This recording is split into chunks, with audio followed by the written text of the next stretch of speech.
Hi friends, welcome to my YouTube channel. ನಾನಿವತ್ತು ದ್ರಾಕ್ಷಿ ಹಣ್ಣಲ್ಲಿ ಹಲ್ವಾ ಮಾಡೋದು ಹೇಗೆ ಅಂತ ತೋರಿಸ್ತಾ ಇದ್ದೀನಿ. ಬನ್ನಿ ಫ್ರೆಂಡ್ಸ್, ಹಲ್ವಾ ಮಾಡೋದು ಹೇಗೆ ತೋರಿಸ್ತೀನಿ. ಈಗ ಮೊದಲಿಗೆ 1 kg ದ್ರಾಕ್ಷಿ ತೊಗೊಂಡು ಅದು ಉಪ್ಪು ನೀರಲ್ಲಿ ಚೆನ್ನಾಗಿ ತೊಳೆದು ಇಟ್ಕೊಂಡಿದ್ದೀನಿ. ತೊಳೆದಿಟ್ಟಿರೋ ದ್ರಾಕ್ಷಿನ ಮಿಕ್ಸಿಗೆ ಹಾಕಿ ಅದನ್ನು ಜ್ಯೂಸ್ ಮಾಡ್ಕೋಬೇಕು. ನೀವು ಮಾಮೂಲಿ ಜಾರಲ್ಲಿ ಬೇಕಾದ್ರೆ ಹಾಕ್ಕೊಳ್ಳಿ, ಇಲ್ಲ ಜ್ಯೂಸ್ ಮಾಡೋ ಜಾರಲ್ಲಿ ಬೇಕಾದ್ರೆ ಹಾಕ್ಕೊಳ್ಳಿ. ಒಂದು ಅರ್ಧ ಲೋಟ ಪ್ರಮಾಣ ಅಷ್ಟು ಮಾತ್ರ ನೀರು ಹಾಕಿ ಅದನ್ನು ಜ್ಯೂಸ್ ಮಾಡಿ ಎತ್ತಿಟ್ಕೊಳ್ಳಿ. ಒಂದು ಬೌಲಲ್ಲಿ ಸೋಸ್ಕೊಂಡು ಇಟ್ಕೋಬೇಕು. ಚೆನ್ನಾಗಿ ಅದರ ರಸ ತೆಗಿಬೇಕು ನಾವು. ನಂತರ ಒಂದು ಪ್ಯಾನಲ್ಲಿ ಜ್ಯೂಸು 3 ಕಪ್ ಆಗೋಷ್ಟು ಪ್ರಮಾಣದಲ್ಲಿ ಬಂದಿದೆ ನೋಡಿ. ಈಗ 3 ಕಪ್ಪು ಜ್ಯೂಸಿನ ಪ್ರಮಾಣಕ್ಕೆ 1 ಕಪ್ ಸಕ್ಕರೆನ ಮಿಕ್ಸ್ ಮಾಡ್ತಾ ಇದ್ದೀವಿ. ನಂತರ ಅದೇ ಅಳತೆಗೆ 1 ಕಪ್ ಕಾರ್ನ್ಫ್ಲವರ್ನ ಮಿಕ್ಸ್ ಮಾಡಿ ಚೆನ್ನಾಗಿ ಅದನ್ನು ಅಲ್ಲಾಡಿಸಿ ಗಂಟಾಗದೆ ರೀತಿ ಮಿಕ್ಸ್ ಮಾಡಿ ಇಟ್ಕೋಬೇಕು. ಅಲ್ಲಿ ಒಂದು ಸ್ವಲ್ಪ ನೀರು ತೊಗೊಂಡಿದ್ದೀವಿ. ಅದಕ್ಕೆ ಗ್ರೀನ್ ಕಲರ್ ಫುಡ್ ಕಲರ್ನ ಆ್ಯಡ್ ಮಾಡ್ತಾ ಇದ್ದೀವಿ. ಫುಡ್ ಕಲರ್ ಆ್ಯಡ್ ಮಾಡ್ಬೋದು, ಅದು ನಿಮ್ಮ ಇಷ್ಟ, ಇಲ್ಲ ಸ್ಕಿಪ್ ಕೂಡ ಮಾಡ್ಬೋದು. 1 ಕಪ್ಪಲ್ಲಿ ಸ್ವಲ್ಪ ನೀರನ್ನು ತೊಗೊಂಡಿದ್ದೀವಿ. ಆ ನೀರಲ್ಲಿ ಗ್ರೀನ್ ಕಲರ್ ಫುಡ್ ಕಲರ್ನ ಆ್ಯಡ್ ಮಾಡ್ತಾ ಇದ್ದೀವಿ. ಫುಡ್ ಕಲರು ನೀವು ಹಲ್ವಕ್ಕೆ ಆ್ಯಡ್ ಕೂಡ ಮಾಡ್ಬೋದು, ಇಲ್ಲಾಂದರೆ ಸ್ಕಿಪ್ ಕೂಡ ಮಾಡ್ಬೋದು. ಈಗ ಆ ಕಲರ್ನ ನೀರೊಳಗಡೆ ಹಾಕಿ ಮಿಕ್ಸ್ ಮಾಡಿ ಒಂದು ಕಡೆ ಎತ್ತಿಟ್ಕೊತಾ ಇದ್ದೀವಿ.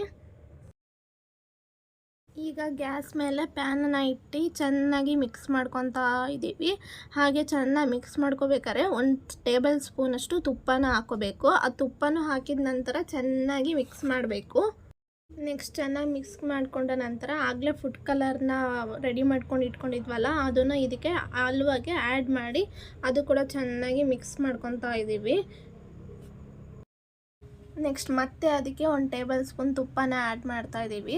ಆ್ಯಡ್ ಮಾಡಿ ಚೆನ್ನಾಗಿ ಅದನ್ನು ಮಿಕ್ಸ್ ಮಾಡ್ಕೊಬೇಕು ಹೀಗೆ. ನೆಕ್ಸ್ಟ್ ಈಗ ಒಂದು ಕಡೆ ತಟ್ಟೆಯಲ್ಲಿ ತುಪ್ಪನ ಹಾಕ್ಬಿಟ್ಟು ಅದನ್ನು ಸವರ್ಕೊಂಡು ಇಟ್ಕೊತಾ ಇದ್ದೀವಿ. ಅದು ತಟ್ಟೆನ ಒಂದು ಕಡೆ ಎತ್ತಿಟ್ಕೋಬೇಕು. ಈಗ ಪ್ಯಾನಲ್ಲಿ ಎಲ್ಲ ಹಲ್ವ ಎಲ್ಲ ಚೆನ್ನಾಗಿ ಮಿಕ್ಸ್ ಮಾಡ್ಕೊಂಡ ನಂತರ ಆ ಹಲ್ವ ಪ್ಯಾನಿಂದ ಎದ್ದೇಳಬೇಕು. ಆ ರೀತಿ ಅದನ್ನು ಚೆನ್ನಾಗಿ ಮಿಕ್ಸ್ ಮಾಡ್ಕೋಬೇಕು. ಈಗ ನೋಡಿ, ತಟ್ಟೆಯಲ್ಲಿ ತುಪ್ಪ ಸವರ್ಕೊಂಡು ಇಟ್ಕೊಂಡಿದ್ದೀವಲ್ಲ, ಆ ತಟ್ಟೆಗೆ ಹಲ್ವನ ಹಾಕಿ ನಾನು ರೌಂಡ್ ಪ್ಲೇಟಲ್ಲಿ ಹಲ್ವನ ಹಾಕ್ಕೊತಾ ಇದ್ದೀನಿ. ನಿಮ್ಮ ಮನೆಯಲ್ಲಿ ಸ್ಕ್ವೇರ್ ಪ್ಲೇಟ್ ಇದ್ದರೆ ಸ್ಕ್ವೇರ್ ಪ್ಲೇಟಲ್ಲಿ ಹಾಕ್ಕೋಬೋದು. ನಿಮಗೆ ಯಾವ ಥರ ಅನುಕೂಲ ಆಗುತ್ತೋ ಆ ಥರ ಅದನ್ನು ಹಲ್ವನ ಫಿಟ್ ಮಾಡ್ಕೊಂಡು ಇಟ್ಕೋಬೇಕು. ನಾನು ರೌಂಡ್ ಪ್ಲೇಟಲ್ಲಿ ಹಾಕ್ಕೊಂಡು ಇಟ್ಕೊಂಡಿದ್ದೀನಿ. ಈಗ ಅದನ್ನು ಸಮ ಪ್ರಮಾಣದಲ್ಲಿ ಸರಿ ಮಾಡ್ತಾ ಇದ್ದೀನಿ. ನಂತರ ಅದನ್ನು ಫ್ರೀಝರ್ನಲ್ಲಿ 1 ಗಂಟೆ ಎತ್ತಿಡ್ತೀನಿ. ತಣ್ಣಗಾದ್ಮೇಲೆ ಎತ್ತಿಡ್ತೀನಿ ನೋಡಿ. ಈಗ ನಾನು ಫ್ರೀಝರಿಂದ ಹೊರಗೆ ತೆಗೆದಿದ್ದೀನಿ. ತೆಗೆದ್ಮೇಲೆ ಅದನ್ನು ಚಾಕುಯಿಂದ ಕಟ್ ಮಾಡ್ಕೊತಾ ಇದ್ದೀನಿ ಸ್ಕ್ವೇರ್ ಶೇಪಲ್ಲಿ. ನೀವು ಯಾವ ಥರ ಶೇಪ್ ಬೇಕೋ ಆ ಶೇಪಲ್ಲಿ ಕಟ್ ಮಾಡ್ಕೋಬೋದು. ನೋಡಿ ಹೇಗೆ ಸ್ಮೂತಾಗಿ ಚೆನ್ನಾಗಿ ಬಂದಿದೆ. ಇದಕ್ಕೆ ನೀವು ಡ್ರೈ ಫ್ರೂಟ್ಸ್ ಕೂಡ ಆ್ಯಡ್ ಮಾಡ್ಕೋಬೋದು.